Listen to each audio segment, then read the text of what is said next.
പാർവതിയുടെ അച്ഛനും കൂടി സ്കൂട്ടറിൽ പോകുമ്പോൾ 2010 സ്കൂട്ടറിൽ പോകുമ്പോൾ ഒരു ആക്സിഡന്റ് ഉണ്ടായി, റോഡിൽ വീണിട്ട് പാർവതിയുടെ വലത് കൈയിലൂടെ ഒരു KSRTC ബസ് കയറിപ്പോയി. പിന്നീട് ആ കൈമുട്ടിന് താഴേക്ക് മുറിച്ചു മാറ്റുകയായിരുന്നു ചെയ്തത്. എന്നിട്ട് കൃത്രിമ കൈയൊക്കെ പിന്നീട് വെച്ചു പിടിപ്പിച്ചു. ആ ഒരു അവസ്ഥയിലും തന്റെ ലക്ഷ്യം കൈവിടാതെ ആ ഒരു എക്സാം എഴുതി പാസ്സായി, നല്ലൊരു റാങ്കോട് കൂടി പാസ്സായ പാർവതി ഗോപകുമാറിന്റെ കഥ.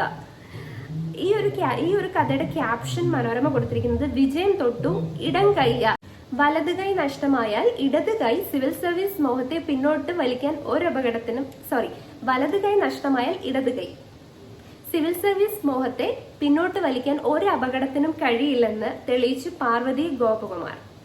ഇടത് കൈ കൊണ്ട് പരീക്ഷ എഴുതി പാർവതി നേടിയത് 282ാം റാങ്ക്. ഡെപ്യൂട്ടി തഹസിൽദാരായ അച്ഛൻ KS ഗോപകുമാറിനൊപ്പം സ്കൂട്ടറിൽ പോകും